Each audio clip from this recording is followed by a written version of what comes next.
میرا نام زاہدہ ہے۔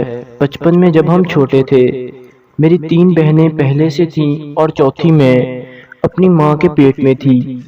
میرے ابا بہت غریب تھے، وہ ماں کے آپریشن کے لیے پیسوں کا بندوبست نہیں کر پائے تو ماں کی موت ہو گئی، لیکن میں بچ گئی۔ میرے چاچا نے مجھے لے لیا تاکہ میرے بابا کا بوجھ ہلکا ہو سکے۔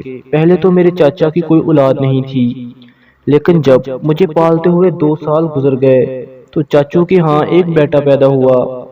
میں بہت چھوٹی تھی، کھیلتی رہتی، ایسے ہی وقت گزرتا گیا اور میں 10 سال کی ہو گئی۔ میرا چاچو مجھے اپنی سگی بیٹی کی طرح سمجھتا اور بہت خیال رکھتا۔ اللہ کی کرنی کچھ ایسی ہوئی کہ میرے چاچو کا انتقال ہو گیا۔ اب گھر میں میری چاچی اور میرا کزن اور میں تھے۔ چاچی مجھے ہر وقت خیال لاتی رہتی کہ میں ان کی بیٹی نہیں ہوں۔ ایک دن میں ان کے بیٹے کے ساتھ کچھ بحث کر رہی تھی کہ اس نے میرے 2-3 تھپڑ لگا دیے۔ میں نے چاچی کو بتایا تو انہوں نے اس سے پوچھنے کی بجائے میری پٹائی کر دی۔ وہ دونوں ماں بیٹا میرے خلاف منصوبہ بنا رہے تھے۔ مجھے وہ لوگ بہت زیادہ تنگ کرتے۔ میں اب 13 سال کی تھی۔ میری چاچی نے میرا سودا 40,000 میں ایک کوٹھے والی سے کر دیا۔ وہ مجھے اپنے ساتھ لے گئی، بہت پیار سے رکھا، کھانا دیا، پیار کیا۔ 2 دن تک مجھے پتہ نہیں تھا کہ میں کہاں ہوں اور کیوں ہوں۔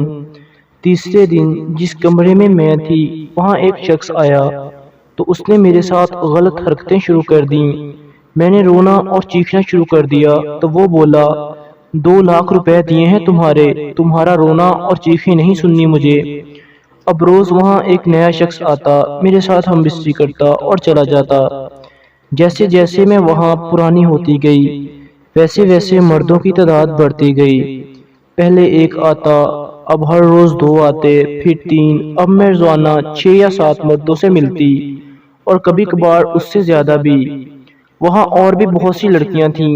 ایک خاصیت تھی اس کوٹھے والی میں، وہ کھانا بہت اچھا دیتی ہمیں، اور اگر کوئی مرد ہمارے ساتھ بدتمیزی کرتا تو اسے بھگا دیتی۔ اب میں 24 سال کی ہوں اور میں اپنا اصل نام بھی بھول گئی ہوں۔ زاہدہ نام اس کوٹھے والی نے رکھا ہے۔ یہ کہانی ایک لڑکی نے خود اپنی زبان سے سنائی۔ وہ لڑکی انڈیا سے تھی اور بہت خوبصورت ہے، ایسے جیسے کوئی تصویر ہو۔ اللہ سب کی ماؤں اور بہنوں کو اپنے حفظ و امان میں رکھے، آمین۔